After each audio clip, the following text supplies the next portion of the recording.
창세기에 나오는 많은 인물들이 있습니다.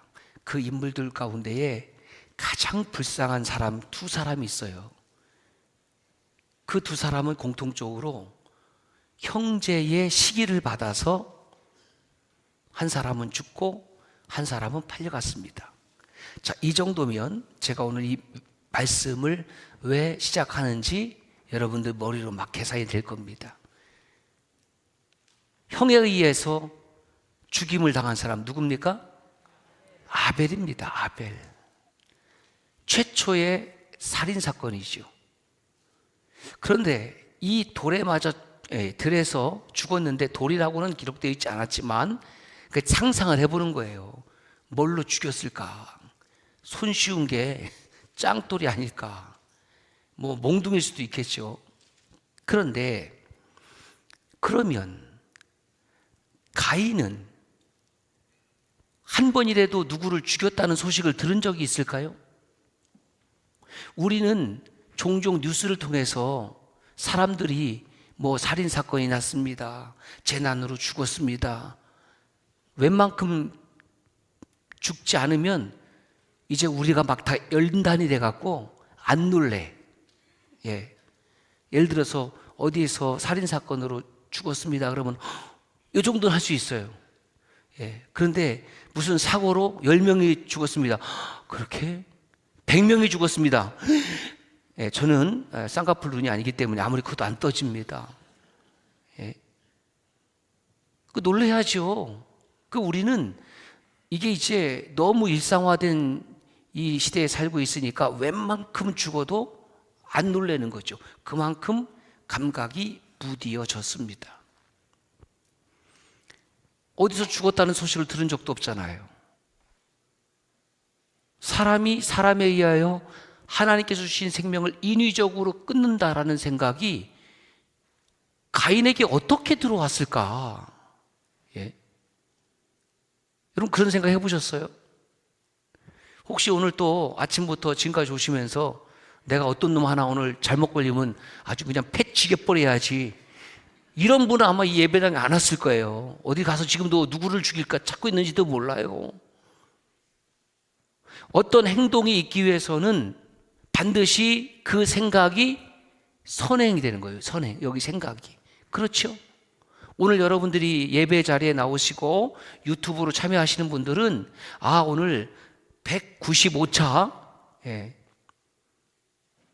금요 회복 예배가 있으니까 내가 참여해야지, 그 예배당에 갈 시간이 없으시면 내가 유튜브라도 참여해야지, 어쩌면 운전하면서 유튜브로 참여하시는 성도님들도 있을 수가 있습니다. 이 얼마나 복되고 아름다운 생각이냐라는 겁니다.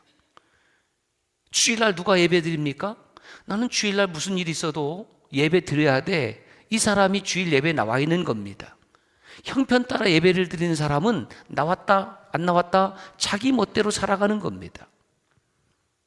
그런데 가인은 어쩐 일인지 그 마음속에 그 시기가 증폭이 돼서 저 동생 죽여버려야 되겠다 이 생각이 든 겁니다. 여러분 우리가 살다 보면 시기할 수 있습니다. 그런데 그 시기가 자기 자신을 영적으로 성장시키는 시기가 되면 얼마나 좋아요. 예를 들어서 학교에서 공부하는 학생이 공부를 잘하는 학생을 보고 시기가 나면 자기도 열심히 공부하면 되는 거예요. 제가 들어보니까 우리 MAT에서 열심히 공부해서 지금 뭐 합격도 하고 진학도 하고 성적도 올라가고, 그리고 심지어 우리 고등학교 학생들은 MAT에서 공부하는 것이 훨씬 집중력도 좋고 마음이 평안하다, 그런 보고를 받았습니다. 그 얼마나 감사한 일이에요. 내가 공부해야지, 저 나보다 성적을 잘 보는 사람을 향해서 시기가 나면 얼마나 좋은 시기입니까? 나도 열심히 해야지. 신앙생활을 열심히 잘하는 사람 보면 나도 저렇게 열심히 해서 하나님의 기쁨이 되어야지, 공동체의 보탬이 되어야지. 그 얼마나 아름답고 좋은 시기냐 이 말이에요. 그런 영적인 시기는 바닥을 치고 이제 살랑살랑 봄바람 들어오니까 저 권사님은, 저 집사님은 저거 어디에서 샀대? 이런 것만 눈에 확 들어오고, 예배당에서 아이고 별꼴이야, 좀 예배당에 올 때는 좀 수수한 거 입고 오면 안 되나? 자기 뭐 있다고 저렇게 자랑질 하는 거나? 이렇게 생각하면 안 되는 거죠. 예? 가인은 시기했습니다. 그래서 동생을 어쨌든 죽였습니다. 시기가 살인을 불러온 겁니다. 형제들에 의해서 팔려간 사람 누굽니까? 요셉이죠. 형제들의 시기에 의해서. 자, 저는 오늘 이 아벨과 가인의 문제를 좀 더 진지하게 말씀을 드리려고 그래요. 가인과 아벨의 이 정말 비극적인 사건 앞에서 부모의 반응은 성경에 기록되어 있지 않습니다. 그건 추정을 해봐야죠. 예. 어느 날 형제가 둘이 갔다 왔는데 하나만 돌아왔어요. 그럼 안 물어요? 그럼 모르겠다고 하는 거겠죠. 예, 거짓말 했을 거예요. 아니 뭐 각자 들에서 사냥하다가 어떻게 거리가 떨어졌는데 글쎄 저는 그 이후로는 동생을 못 봤습니다. 그렇게 둘러서 얘기할 수도 있고, 살인죄만 저지른 것이 아니라 분명히 부모님께 거짓말을 구했을 가능성이 저는 거의 확실하다고 생각을 합니다. 자, 가인과 아벨은 그 들에서 살인사건 이전에 어떤 사건이 있었습니까? 하나님 앞에 제사를 드린 사건이 있었죠. 제사를 드린 일이 있었습니다. 누구의 제물만 받았습니까? 아벨의 제물. 가인의 제물은 받지 않으셨어요. 창세기에 굳이 그 제사의 내용, 그 이야기를 그렇게 모세를 통하여 정확하게 콕 집어서 기록한 이유가 분명히 있을 것입니다.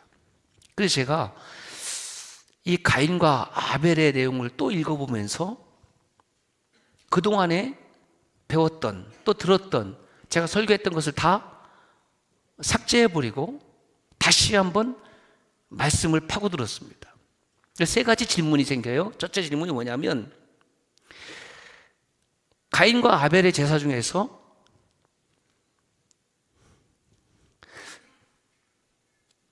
김재은 권사님 수술 후에 오시는 걸 몰랐어요. 아니 갈 때는 와서 수술을 하니까 목사님 기도해 주세요 하고, 올 때는 그냥 오면 내가 어떻게 알아요? 권사님 이따 남어. 설교하다가 신경질 나는데. 그게 아니고, 예, 건강한 모습으로 와 계시니까 감사합니다. 예, 큰 대장 쪽에 수술하셨는데, 예, 아이고 애쓰셨어요.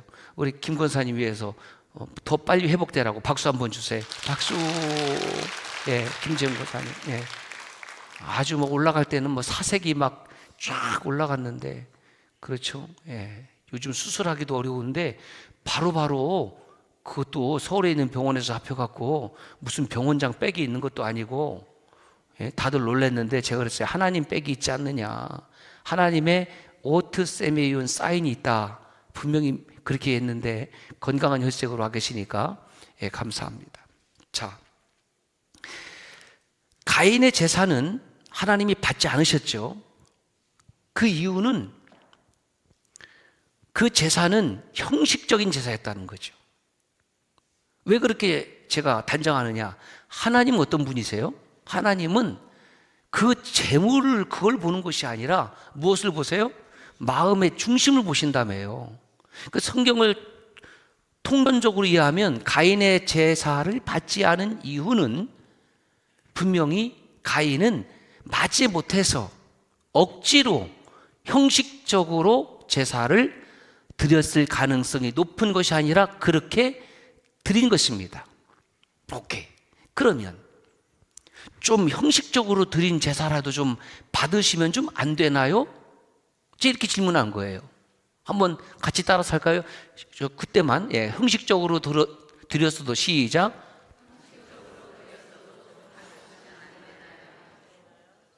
그럼 하나님 뭐라고 대답하실까요? 여러분 물었으니까 하나님의 입장을 조금 생각한다면 형식적으로 드렸다 할지라도 그 조금 뭐 좀 받으시면 안 됩니까? 봐주면 안 됩니까? 제가 가인이에요. 여러분들이 하나님은 아니고 하나님의 입장을 조금 생각해서 한번 대답을 해보세요. 좀 안 됩니까? 안 됩니까? 어떻게 대답하시겠어요? 그러게. 그건 뭐 좀 사람이 연약하니까 때로는 형식적으로 좀 드리기도 하고 체면치레로 좀 드리기도 할 수 있는 거지. 야, 생각해보니까 내가 생각이 너무 짧았네. 응? 하나님께서 하시는 말씀이에요. 내가 좀 생각이 좀 부족하네. 내가 생각이 깊지 못하네. 여러분 이렇게 되면은 뭐가 문제가 되냐면 하나님의 완전성에 문제가 생겨버리는 거예요. 거칠애로 형식적으로 그렇게 드렸다 할지라도 하나님 이것 좀 받으시면 안 됩니까? 내가 오늘 저녁에 또는 주일날에 좀 억지로 와서 앉아 있어도 그거 좀 기쁘게 받으시고 나도 없는 시간 쪼개갖고 왔는데 그렇게 좀 너무 까칠한 하나님 아닙니까? 여러분 이 정도면 무지무지하게 까칠한 하나님이라는 것을 여러분 인식해야 돼요. 여러분 우리는 체면치레하고 살 수 있어요 없어요? 여러분들은 체면치레하고 살아요 안 살아요? 솔직히 대답하세요. 눈에 힘을 들어가는 거지. 다시 한번 묻습니다. 여러분 형식적으로 체면치레하고 살 때가 있어요 없어요?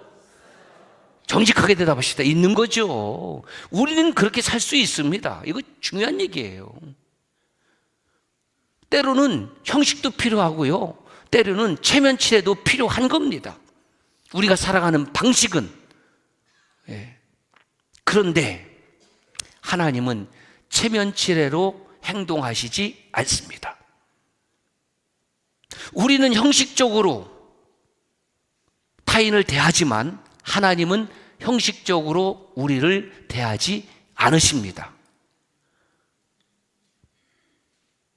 인정 못 하시겠다는 표정인데, 왜냐하면 하나님은 꾸밈이 없으시고 거짓이 없으시기 때문에 그렇습니다.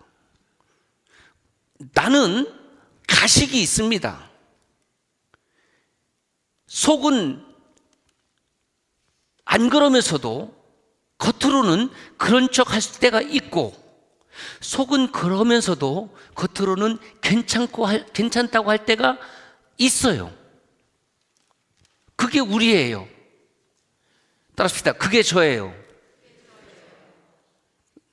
그거 안 하는 김승국 권사님은 왜 안 하는 거예요?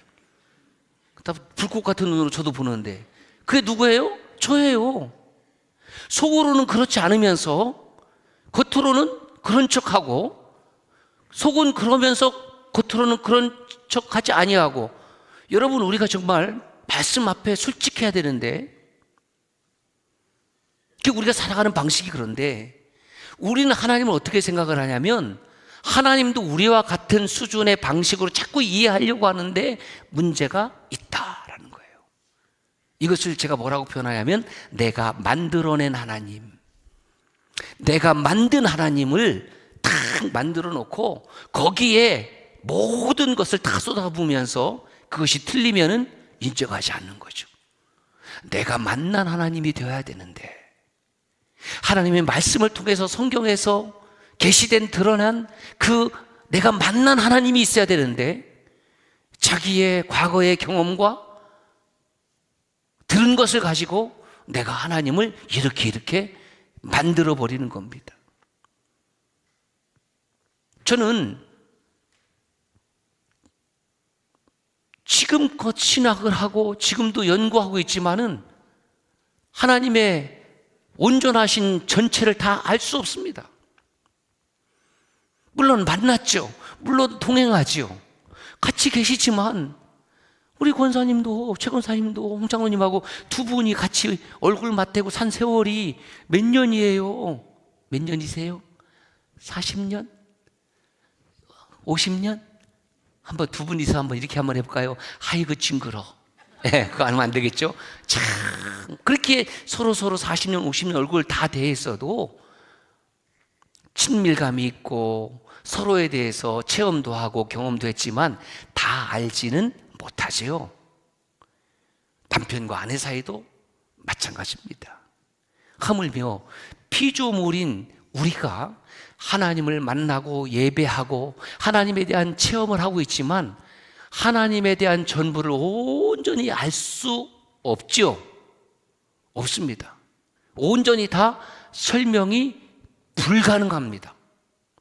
그래도 하나님을 만난 것은 맞고요.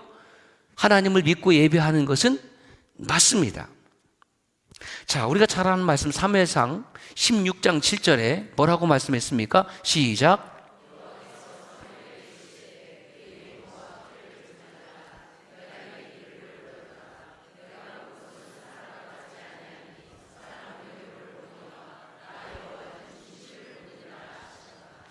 우리는 피조물입니다. 제가 잘 쓰는 말이죠. 하나님은 창조주입니다. 쉽게 말하면 하나님과 사람 사이에는 무한한 질적 차이가 있습니다. 이거는 무한대예요. 그 차이는 무한대예요. 우리말로 표현하면 하나님과 나는 완전히 다른 존재입니다. 우리는 사람으로서 타인과의 관계에서 어떻게 사람을 아느냐? 겉모습을 보고 압니다. 그래요, 안 그래요? 제가 오늘 만약에 이 저녁 예배에 파자마 입고 올라왔으면 어떡할 거예요? 여러분 상상해 본 적이 없죠? 그 꼴을 한번 보고 싶으세요, 지금? 그 웃으시잖아요. 예? 우리 장로님들이 제가 만약에 파자마 입고 오면은 요즘 목사님이 피곤하더니 쭉 뭐 이렇게 됐나? 예? 그렇죠. 우리는 어떻게 사람을 판단하냐면 그 사람의 눈빛, 얼굴 표정, 그 다음에 겉모습, 입은 옷, 그 다음에 행동, 태도, 이것을 통해서 사람들을 판단합니다. 그래요, 안 그래요? 제가 오랜만에 쓰거든요. 근데 이렇게 하고 나면 꼭 우리 큰아들 놈이 집에 가면 아빠 그래요 안 그래요 그러더라고요. 놀려먹어요. 네.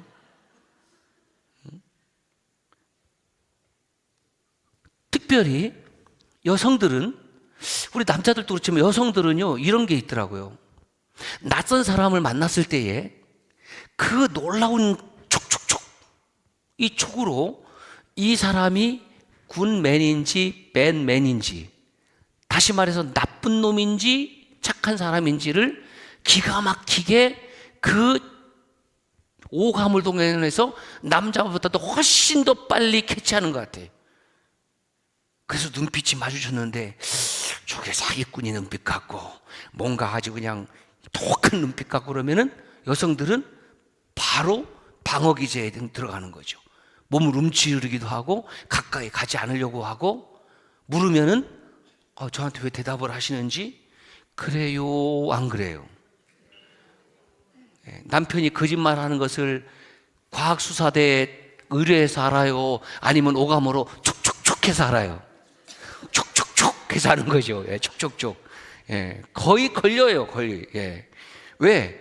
같이 오래 살다 보면은 그게 감으로 이게 기가 막히게 걸리는 거예요.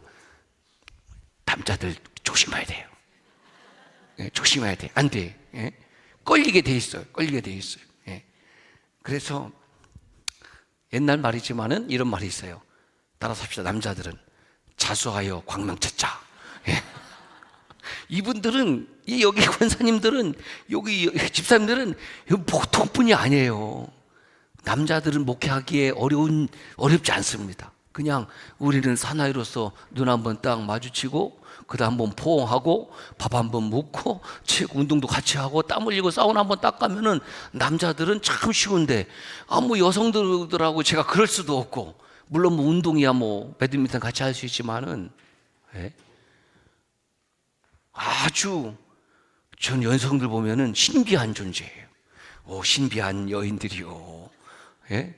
그 속을 저도 32년째 살고 있지만 잘 몰라요. 예? 예, 아침에 맑음, 점심에 흐림, 저녁에 맑음. 여러분 얘기예요, 여러분 얘기. 이 놀랍고 신비한 존재들과 같이 더불어 살아가는, 따라서 남자들은 위대하다. 그렇죠?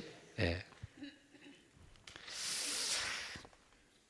이러한 여성들의 판단은 아주 예민하죠.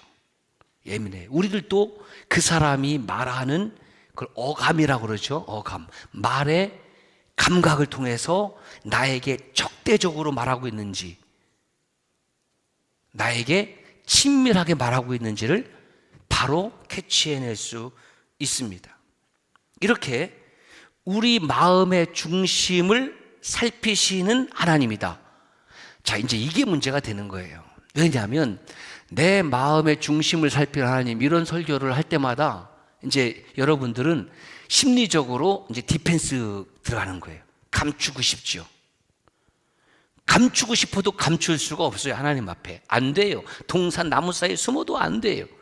그러면 방법은 뭐냐면, 그런 설교 좀 안 들었으면 좋겠는데 자꾸 마음의 중심을 감찰하신다고 그러니까 어디다 숨을 수도 없고, 방법은 예배당에 안 나가고 설교를 안 듣는 방법뿐이야. 여러분들이 할 수 있는 것은. 그렇죠?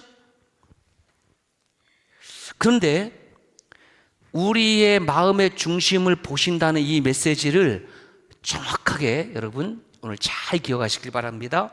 이 사실이야말로 저와 여러분들을 억압하는 메시지가 아니라, 마음의 중심을 살피시는 하나님이라는 것은 저와 여러분들을 진정하게 자유롭게 하시는 메시지라는 겁니다. 그 이유가 무엇이냐? 왜 이 말씀은 나를 감시하는 말씀이 아니라 나를 자유롭게 하는 말씀이냐라는 거예요. 영국에 크리스천 투데이가 있습니다. 우리나라에도 크리스천 투데이라는 기독교 잡지가 있는데, 거기에 한 아티클이, 이런 아티클이 올라와 있어요. 마음의 중심을 아시는 하나님, 이렇게 돼 있어요. 마음의 중심을 아시는 하나님. 그래서 제가 이 기사를 인용해서 말씀을 드리는 거예요. 마음의 중심을 아시는 하나님이라는 이 아티클이 우리의 마음을 살피시는 하나님을 이해하는 데 있어서 매우 정확하게 기술하고 있습니다. 첫 번째, 마음의 중심을 살피시는 하나님이라는 의미는 하나님 앞에서는 어떤 것도 위조할 수 없다, 이런 뜻이에요. 한번 같이 읽겠습니다. 시작. 다시 말해서 우리들은 때로는 가식으로, 때로는 체면치레로, 때로는 거짓말로 속일 수 있을지라도 하나님은 그렇게 속이시지 아니하신다. 여러분, 성경 66권에 하나님께서 속인 적 있으십니까? 하나님께서 거짓말 하신 적 있습니까? 없어요. 다만 뭐가 있어요? 독힘하죠. 예. 시험하신 적은 있죠. 연단시키기 위하여, 은혜와 복을 주시기 위하여, 성장과 성숙을 통해서 열매를 맺기 위하여 하나님은 테스트를 하시는 적은 있어도 우리에게 거짓말하지 아니하시고, 식은 말씀하지 아니하시고 참된 말씀만 하시는 분이 하나님이십니다.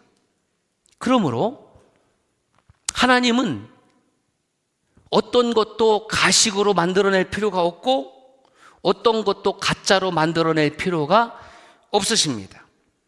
그래서 이 마음을 살피시는 하나님이라는 메시지의 이해는, 하나님은 우리를 향해서 어떤 것도 위조하시는 하나님이 아니다라는 사실을 통해서 또 깊은 은혜와 감동을 받는 겁니다. 두 번째 띄워주세요. 두 번째, 시작. 잠언 16장 2절 말씀 보십시다. 시작. 사람의 행위가 자기 보기에는 모두 깨끗하여도 여호와는 심령을 감찰하시니라. 그러니까 우리가 깨끗하고 바르게 살기 위한 근거가 무엇이냐면, 그리스도인들에게는 세상의 법이 무서워서가 아니라 하나님의 법 때문에 그런 거예요. 그러니까 저와 여러분들이 이 세상에서 거짓말하지 아니하고 선하고 복되고 아름다운 삶을 살기로 작정하고 그렇게 살아가는 이유는 세상의 실정법이 무서워서가 아니라 하나님의 법이 나를 보고 계시기 때문에, 하나님이 나를 보고 계시기 때문에. 그걸 제가 뭐라고 그랬어요? 코람데오죠. 코람데오. 이것을 한자로 하면은 신 앞에서, 비포가 하나님 앞에서 신전의식이라고 하는 거예요. 교회 와서 뭐 담임 목사님, 부목사님, 뭐 우리 장로님들 거기 눈에 들려고 하는 것이 중요한 것이 아니고 하나님이 나를 보고 계시기 때문에. 그래서 자기 자신의 영적인 상태는 언제 드러나는 겁니까? 나 혼자 운전할 때. 제가 얻은 결론이 그거예요. 쉽게 말하면 나 혼자 있을 때, 많은 사람들이 앞에 있을 때는 나도 모르게 가식적이고 나도 모르게 체면치레하고 살 수 있는데, 나를 가장 적나라하게 드러낼 수 있는 시간은 나 혼자 있을 때. 그게 바로 저의 경우에는 차 타고 있을 때, 혼자 운행할 때. 그때는 소리 질러도 몰라요. 욕을 해도 몰라요. 그런데 혼자 있을 때라도 하나님은 나를 보고 계시지. 그럼 나를 보호한다는 무슨 말이냐면 거기에 하나님의 마음이 들어있는 거죠. 어떻게 보는 겁니까? CCTV로 해서 감시가 아니라는 거예요. 자꾸 하나님께서 우리를 감찰한다고 하면 어떻게 생각하냐면 하나님은 나를 감시하는 하나님으로 왜곡하고 오용하는 겁니다. 아니면 하나님은 나를 보고 계시면은 그럼 내가 화장실 하는 것도 그냥, 야, 너 지금 응가하냐? 여러분, 그런 하나님이 아니라는 거예요. 하나님은 우리에게 격을 부여주신 분이죠. 격, 페르소나, 퍼스널리티. 우리가 인격이 있잖아요. 그 격은 어디로부터 부여받았습니까? 우리가 하나님의 형상대로 지음받은 것으로부터 부여받은 거예요. 하나님으로부터 부여받은 격입니다. 오직 사람만이.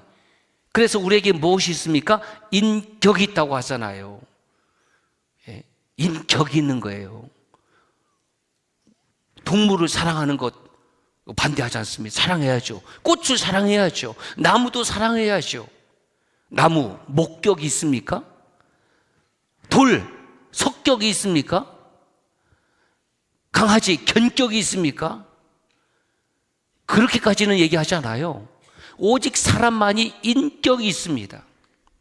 그래서 사람은 어린아이를 할지라도 우리는 다 존중해줘야 돼요. 나도 존중, 너도 존중. 네가 나를 무시하면 어떻게 돼요? 어떻게 돼요? 따라합시다. 백무시. 그렇게 사는 거예요. 그렇지 않습니까? 이거 나쁜 게 아니에요. 서로 존중해 줘야죠. 서로 존중. 이게 기본 사람이 살아가는, 이게 인터랙션이죠. 상호작용이죠. 나는 존중해 주고 있는데 상대방이 나를 무시했다. 그럼 안 되는 거죠. 그때의 방법이 이런 거랍니다. 정신과 의사가 하는 말이, 무시하는 말을 했다. 이쪽 보고, 여기도 무시하는 말을 할 것 같은 사람은 아니고, 이쪽이 있나? 이쪽도 아니고, 저쪽이 있다. 저쪽에서 무시하는 말을 들을 때는 이렇게 하면 된대요. 따라서 합시다. 지금 그 말씀 저에게 하시는 거죠? 요게 아주 그냥 극약 처방이라는데요. 그 눈을 어떻게 뜨고 해야 돼요? 땡구랗게 뜨고. 지금 그 말씀 저 들으라고 하시는 거죠?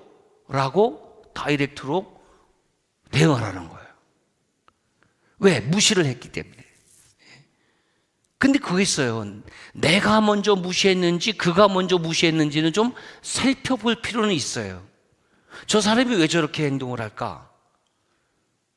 자기도 모르는 사이에 그 사람을 내가 먼저 무시했을 가능성도 좀 생각을 하면 좋겠습니다. 자, 세 번째, 감찰하시는 하나님은 이런 의미가 있습니다. 이게 정말 중요해요. 시작. 나를 감찰하신다라는 그런 의미는, 마음의 중심을 보신다라는 의미는 마치 24시간 살펴본다 이런 뜻이에요. 그 좋은 예가 뭐가 있습니까? 엄마가 갓난아이를 거의 24시간 가포비상, 계엄자를 하면 싫어하니까 가포비상 작전을 가지고, 요분들은 조금 느낌 달라요. 저도 제외하고 요분들은 대부분 아시죠? 엄청난 민감성을 가지고 있죠. 360도 전 방향에 그 초정밀 레이더, 어마어마한 주파수로 촉촉촉촉촉. 그래서 아기가 낑앵앵 하면은 요게 앞에서 쉬를 한 건지 뒤에다 응가를 한 건지, 이거 기가 막히는 이 레이더 작동. 그러면은 아이를 보는 엄마는 그 아이를 지금 뭐가 잘못됐는지 감시하는 마음으로, 여기 어떤 흠이 있는지 그거 발본색안에서 징계해 주려는 마음으로 아이를 살피는 엄마가 있습니까? 여기에요, 여기. 하나님께서 우리의 마음의 중심을 보신다는 것은, 저와 여러분들의 마음을 감찰하신다라는 것은 우리의 형편을 보시고 지지하고 지탱하고 지원하고 사랑해 주기 위하여, 도와주기 위하여 여기에 복음이 있는 거예요. 복음을 율법적으로 해석하지 말라는 겁니다. 그래서 대표적인 말씀이 무엇입니까? 요한복음 3장 16절 말씀 잘 알고 있잖아요. 시작. 하나님이 세상을 이처럼 사랑하사 독생자를 주셨으니 이는 그를 믿는 자마다 멸망하지 않고 영생을 얻게 하려 하심이라. 로마서 5장 8절 말씀 시작. 우리가 아직 죄인 되었을 때 그리스도께서 우리를 위하여 죽으심으로. 그러니까 이거예요. 자, 저와 여러분들의 마음을 하나님이 보시고 이런 마음이 있다는 거예요. 안타까워하시는 마음이 있어요. 너 그 마음 품으면 안 돼. 너 그 마음 품고 그 마음을 계속 발전시키고 그 마음을 가지고 행동하면 안 돼. 안타까운 마음. 부모가 자녀의 행위를 보면서, 그의 삶을 보면서 너 그 마음 가지고 그렇게 살면 안 돼. 그렇게 행동하면 안 돼. 안타까워하는 마음. 여러분 가져본 적 있잖아요. 지금도 가지신 분이 있잖아요. 그리고 때로는 자녀를 보면서 기뻐하기도 하고, 때로는 지지하기도 하고, 격려하기도 하고, 위로하기도 하고. 그래서 그 마음을 하나님이 보시는 거예요. 그 하나님의 마음이 자기 자신을 이 세상에 보내시고 우리에 대한 사랑을 십자가에 죽어주심으로 확증, 이것이 너희를 위한 나의 사랑이다라고 확실한 증거로 보여주신 겁니다. 하나님이 우리를 어떻게 사랑했습니까? 너희가 죄인 되었을 때에, 내가 죄인 되었을 때에 내가 너를 위하여 십자가의 죽음으로 너에 대한 나의 사랑을 내가 확증하지 않았느냐. 이것을 기억하면 감사하고 또 감사하는데, 이것을 잊어버리거나 잃어버리면 맹맹한 마음으로 왔다가 그냥 갑니다요.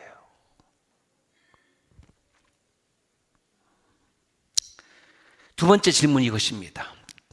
가인, 시작. 가인의 재물을 받으셨으면 가인이 시기도 하지 않았을 것이고 동생을 죽일 일도 없었을 것 아닙니까? 앞선 질문하고 비슷하지만 좀 달라요. 가인의 재물을 받으셨으면 시기도 하지 않았을 것이고 거기다가 죽이지도 않았을 것 아닙니까? 라는 질문이 나오는 거예요. 자, 이 질문이 그럴듯하죠?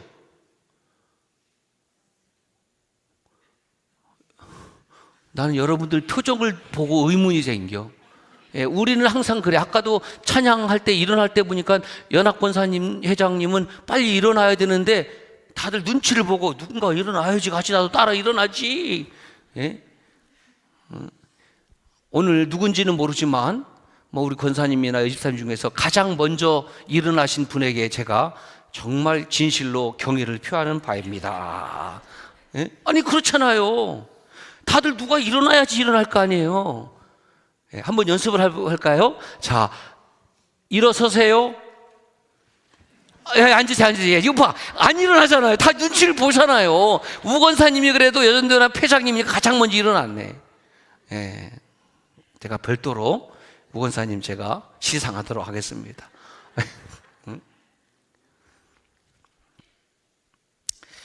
여러분, 가인이 시기하고 동생을 죽였는데 그거를 이렇게 질문하면 이 질문 속에는 뭐가 들으냐면 그 죄의 값을 교묘히 하나님께 지금 돌리고 있다는 걸 알아야 돼요. 자, 다시 한번 보시겠습니다. 가인이 재물을 받으셨으면 가인이 시기하지도 않았을 것이고 하나님 당신이 그냥 좀 대충 재물도 좀 받고 그랬으면 가인이 시기도 안 했을 것이고 시기가 없었으면 죽이지도 않았을 것이다 아니냐. 그런데 그걸 안 받으니까 내가 시기가 나고 그러니까 시기가 나고 내가 죽였지. 결국 그 살인에 대한 죄를 교묘하게 누구에게 돌리고 있습니까? 하나님께 돌리고 있잖아요. 이게 죄를 지은 우리들의 이 회피의 속성입니다.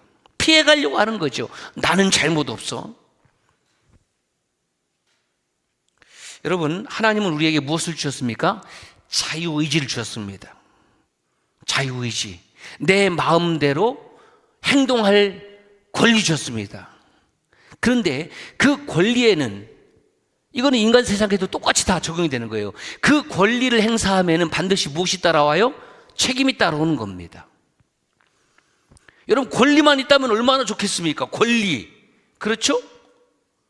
그런데 세상은 권리를 행사함에 있어서 반드시 그 권리를 행사한 것이 정당한 것이었느냐, 요즘 말로 말하면 합법적이었느냐, 그것을 따지고 불법적으로 그 권리를 행사했다고 하면 거기에 대한 책임을 엄중하게 묻지 않습니까? 로마서 2장 6절에 하나님도 마찬가지입니다. 이렇게 말씀하십니다. 시작. 갈라디아서 6장 7절에서 8절 스스로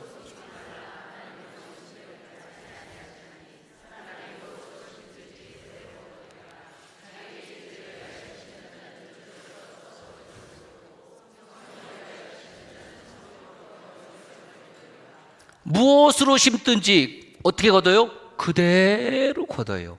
사과나무를 심으면 사과 열매고, 배나무를 심으면 배 열매고, 선한 열매를 심으면 선한 열매를 따고, 악한 열매를 심으면 악한 열매가 맺어지는데 우리는 악한 것을 심고 선한 것을 거두려고 해요. 마치 한 달란트 받은 자처럼.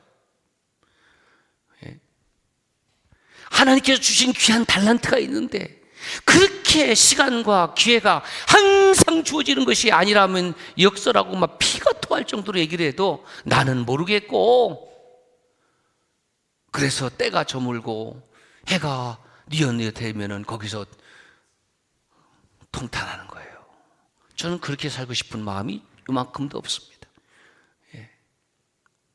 저는 저의 삶을 하나님이 보고도 계시지만요, 누가 보고 계시냐면은 제 바로 문 하나를 두고 우리 사랑하고 존경하는 부목사님들이 보고 계세요. 수시로 내 방에 똑똑하고 들어와요. 수시로. 일부러 그러라고 거기서 있는 거예요. 예. 근데 저는 가서 수시로 뭐 하고 있나 이렇게 본 적은 없습니다.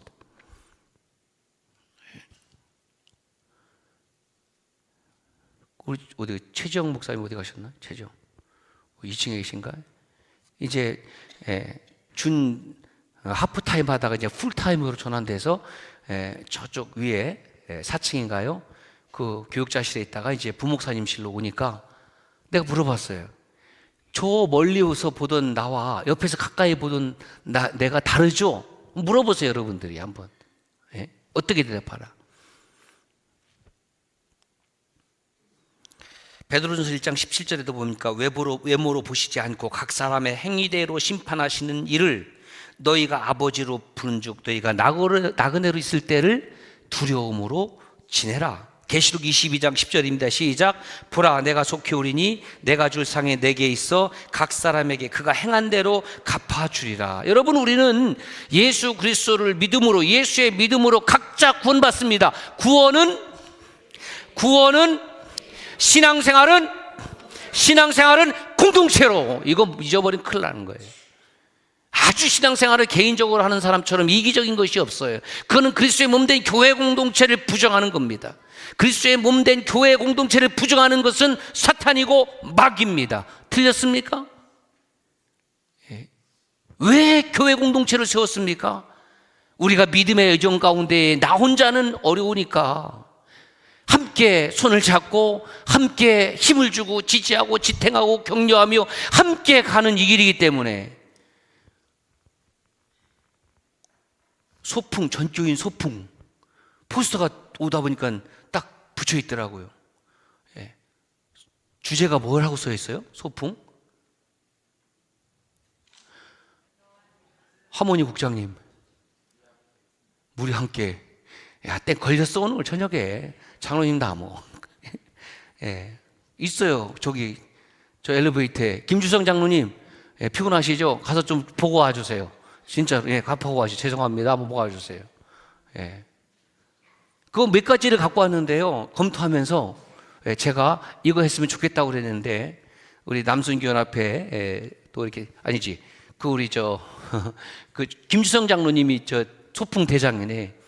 그 본인이 지금 대답을 못하니까 이거 지금 유튜브로 나가는 거예요. 장로님 크게 말씀해 주세요. 다시 크게 해요. 너와 내가. 너무 멋지지 않습니까? 아니, 너무 반응이 그렇게 안 좋으면 제가 이번 주일에 상처받아서 못 나올 수도 있어요. 따라합시다. 너와 내가 우리가 되는 소풍. 제가 졌습니다. 그럴 때는 좀 박수를 쳐도 절대 뭐라고 안 하는데 엄청 인색해. 내가 이번 주일에 다른 교회 가서 예배 드릴 거예요. 천임 장로님 각오하시오. 제가 모르겠어요. 너와 내가 우리가 되는 소풍이 됐으면 좋겠다. 너와 내가 좋잖아요. 목장에서 너와 내가 우리가 되고, 우리라는 말이 얼마나 좋은 말이에요.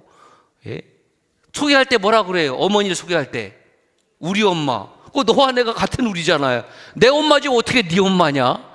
우리라는 이 공동체가 원래 있어요. 우리 말에는 우리 엄마, 우리 아버지, 우리 목사님, 우리 권사님, 우리 장로님, 우리 집사님. 할렐루야.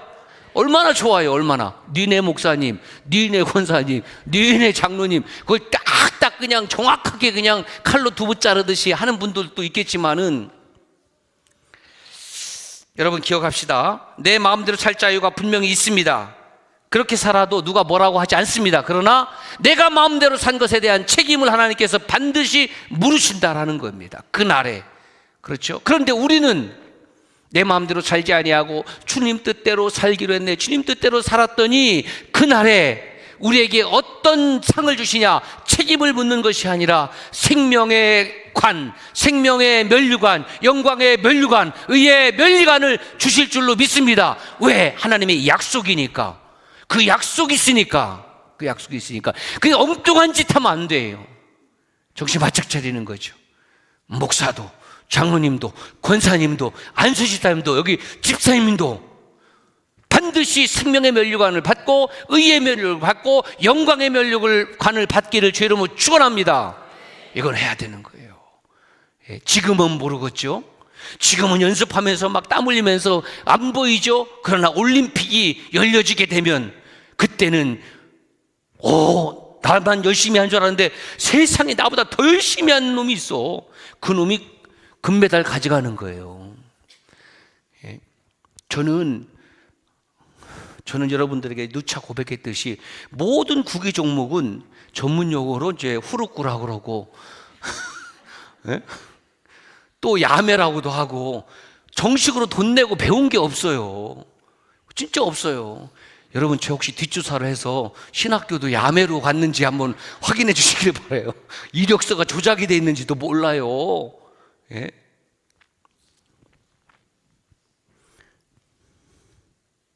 괜찮아요, 그런 것은. 왜냐하면 내가 프로가 될 것도 아닌데. 그래서 여기서 이제 배드민턴을 그냥 채잡고 야매로 하잖아요, 지금. 그래서 이제 배드민턴, 홍 장로님 보셨어요? 이번에 그 안세영 그 언니? 야, 1인 단식을 하는데 여러분 봤어요?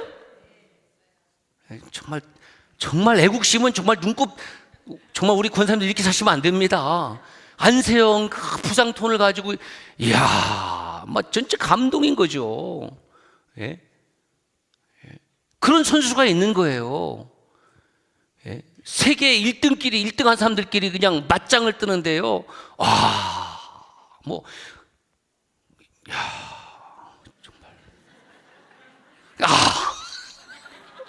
그 다음에 지난번에 삐약이 탁구 선수, 이름 뭐예요? 신유빈. 성경은 잘 몰라도 그건 그냥 잘하네.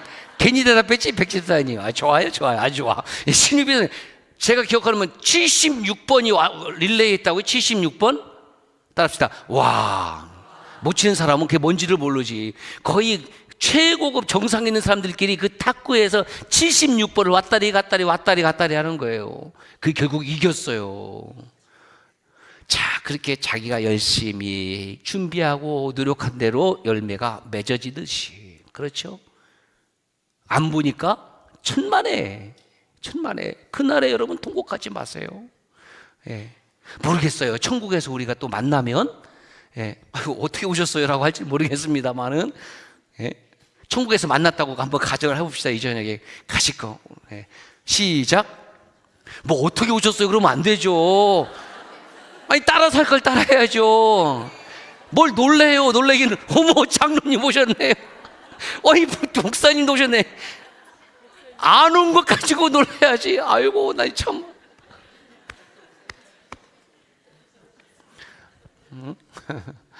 아유, 참.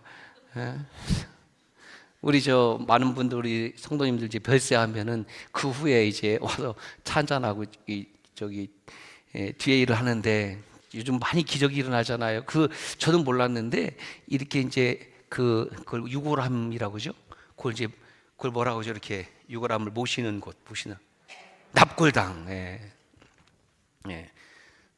우리 최근에 우리 안수사님 한 번 이제 별세하셨는데, 그게 그게 랜덤이니까 맨 밑바닥에도 하면은 이렇게 하면서 또 뭐 꽃 놓고 그래야 되잖아요. 또 천장에 너무 올려 있으면 막 사다리 하고 올라가야 되고. 그거 있다네요? 고개를 끄덕이지 않는 사람들은 뭔지 뭔 말인지 몰라. 여기 눈높이에 딱 거기 가는 자리는 뭐가 들어가는 거예요? 이거 뭐예요, 이게 있어야 된다네요. 이게 또 추가로. 난 잘 모르겠는데. 그렇다네요. 그게 뭐 1,500만 원? 김명 권사님?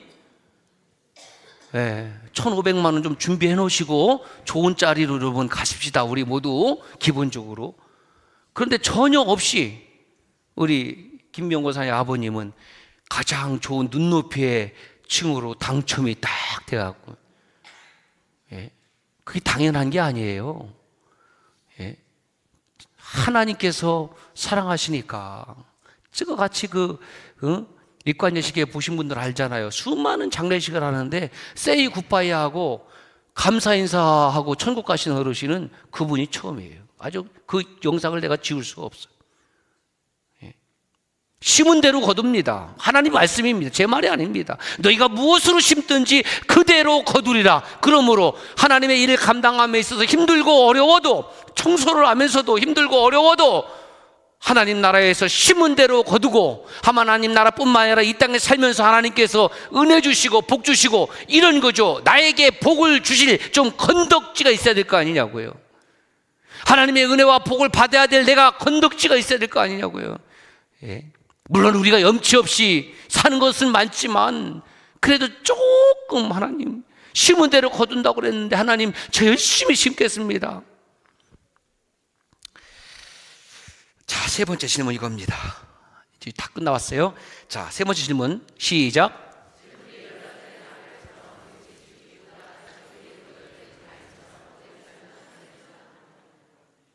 여러분 어떻게 생각하세요? 아니, 재물이 연합된 아벨은 한 번 제사 드리고 이게 뭐예요 이게? 자, 그게 아벨이 좋을까요? 나는 연락받는 거 안 받아도 좋으니까 나는 좀 오래 사는 게 좋을까요? 자, 1번 아벨파, 2번 가인파. 시작. 몇 번? 이쪽은 1번이 많은데 이쪽은 주로 이게 마음으로 2번은 얘기할 수가 없고, 다시 한번 정확하게 오늘 이 저녁에 결단하고 갑시다. 이거 정말 농담이 아니에요. 지금 웃고 있지만 내가 웃는 건 웃는 게 아니야. 자, 몇 번? 3번? 누구예요 3번? 좋아요. 예, 예, 3번 뭐예요? 그러니까 그 연락도 하고 내 것도 받으시고 좀 오래 살고. 예. 저는 놀라운 들어보지 못한 신박한 성경 해석이다. 나는 정말 괜찮다고 생각. 나도 그랬으면 좋겠다. 그거 있었네. 자, 그런데 문제는 아벨의 재물은 연락했는데 아벨은 금방 죽었어요. 이게 뭐냐라는 거예요. 이게 뭐냐? 예? 아벨은 땅에서 오래 살지 못했습니다. 심지어 결혼도 못했습니다. 예, 이 저녁에 지금 결혼을 못해서 지금 슬퍼하시는 여성들이 있으면 손을 들어주시면 제가 어떻게 한번 찾아보겠습니다. 하나, 둘, 셋. 아직 싱글은 아무도 안 계시나요? 예. 결혼 안 하신 분 다 결혼해보니까 뭐 문제 없지. 근데 아벨의 입장에서 보면은 결혼도 못했고 그 다음에 결혼을 못했으니 당연히 자녀도 없습니다. 그러면 아벨 입장에서는 하나님 앞에 가긴 갔는데 그렇게 빨리 데려갈 건 뭘로 또 세상에 또 보냈나? 여러분, 여기에 중요한, 정말 중요한 우리들의 신앙적 행위에 키포인트가 있습니다. 아벨은 하나님이 기뻐하시는 제사를 드렸다. 아벨의 제사를 하나님이 받으셨다. 이게 아벨의 짧은 인생에서 최고의 기쁨입니다. 우리는 신앙생활 하면서 이 땅 위에서 모든 보상을 다 받으려고 하는 기복주의적 신앙이 농후합니다. 그래서 그런 기복주의적인 설교하면은 막 활짝활짝 피고 조는 사람 없어요. 왜? 그 복을 받아서 막 누려야 될 것 같으니까. 그런데 아벨은 이 땅에서 누린 게 없습니다. 하나도 없습니다. 단언코 말씀드리는데 우리는 아벨보다 훨씬 더 오래 살았고요, 결혼도 했고요, 자녀도 있고요. 그런데 아벨은 없습니다. 아벨은 하나님이 기뻐하는 제사를 드렸습니다. 그 결과 하나님의 품에 안기는 은총을 입게 되었습니다. 저는 이것을 종말론적 복이라고 명명하는 거예요. 오늘 현대 교인들은 이런 종말론적 복을 잃어버렸습니다. 종말론적 신앙을 잃어버렸습니다. 사이비 이단, 그리고 AI의 초과학 시대를 살아가면서 종말론적 신앙, 종말론적 복, 그거 다 잃어버렸습니다. 쉽게 말하면 지극히 현세적인 거예요. 우리는 무조건 이 땅에서 잘 되고 봐야 돼. 그리고 잘 먹어야 돼. 잘 살아야 돼. 한번 하나님께 영광스러운 예배를 드리고 죽는 것은 별로 의미가 없어요. 그런데 하나님의 차원에서 보면 누가 정말 가장 하나님이 기뻐하시고 영원히 하나님의 품에 안기고 그 영원성을 보장해 줄까? 아벨입니다. 가인이 아무리 오래 살았어도, 가인이 아무리 좋은 옷을 입고 살았어도, 아무리 많은 것을 소유하고 있었어도 바람에 흩날리는 겨와 같이 다 사라진 거예요. 그것을 성경은 끊임없이 말씀하고 있지 않습니까? 솔로몬도 그랬습니다. 다윗도 그랬습니다. 베드로 사도도 그랬습니다. 그래서 성경에 나오는 믿음의 위인들은 하나같이 영원한 하나님 나라를 사모했다는 거예요. 그럼 왜 우리가 종말론적 신앙을 잃어버릴까? 우리의 삶이 너무나 편안함에 길들여져 있기 때문에, 그 편안함에 길들여져 있기 때문에 그 편안함을 깨뜨리는 목사는 싫어하는 거예요. 왜 편안함을 자꾸 깨뜨릴까? 나는 이 세상에서 잘 먹고 잘 살고 형통하고 부자 되고, 그리고 그러면서 섬기고 나누고 도와주면 좋은 거 아닌가, 이런 생각을 충만해 돼 있는데, 아니 하나님 나라는 너무 이상적인 것 아닌가? 여러분 진짜 그렇게 여기십니까? 하나님 나라가 우리 속에 임해 있고요, 그리고 삶과 죽음이 같이 지금 우리가 같이 있는 것 아닌가요? 마치 동전의 앞뒤처럼, 종이의 앞장과 뒷장처럼 우리가 그것을 매주 지금 경험하고 있으면서도 그것과는, 하나님 나라와는 영원히 먼 것처럼 살아가고 있는 오늘 우리들의 이 이율배반적인 신앙,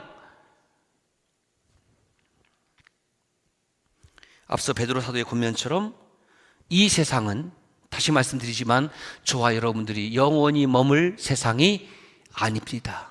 동의하시면 아멘. 영원히 머무시겠습니까? 영원히 머물 이 세상에 내 집은 있어요, 없어요? 없습니다.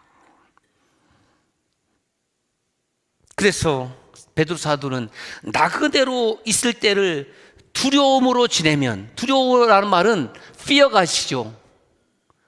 하나님을 경외하는 것을 두려움이라고 표현한 거예요. fear라는 말은 경외라는 뜻도 있어요. 두려움도 있지만 경외요, fear 같으면은 하나님을 경외하는 사람들이라는 뜻이에요. fear러 가시죠. fear러 가.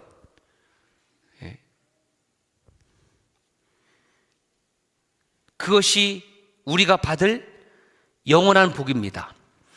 마지막 결론, 저와 여러분들이 이 세상에서 가장 잘한 일이 무엇이냐라고 묻는다면 이겁니다.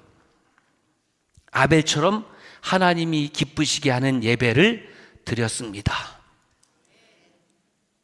저 이거보다 더 위대한 것은 없습니다. 내가 무엇을 했습니다. 내가 무엇을 했습니다. 이것을 했습니다. 물론 그것도 귀한 일이지만 하나님을 하나님으로 인식하고 하나님을 하나님으로 경배하고, 헬라어로 프로스 쿠네오, 엎드려서 하나님의 존귀하심을 찬양하는 예배만큼 가장 잘한 일은 없습니다. 그러므로 예배는 종말론적인 복을 예배하는 시간이다. 왜? 예배야말로 내가 하나님께 가장 잘한 행위이기 때문에. 누구처럼? 아벨처럼. 그래서 저는 또 다른 예배를 사모하는 마음으로 기다리겠습니다. 사랑하는 믿음의 형제자매 여러분들도 예배는 종말론적인, 하나님 나라의 종말론적인 받을 복을 예배하는 시간이기 때문에 주일 예배를 사모함으로 기다리시기를 바랍니다. 기도합시다. 하나님,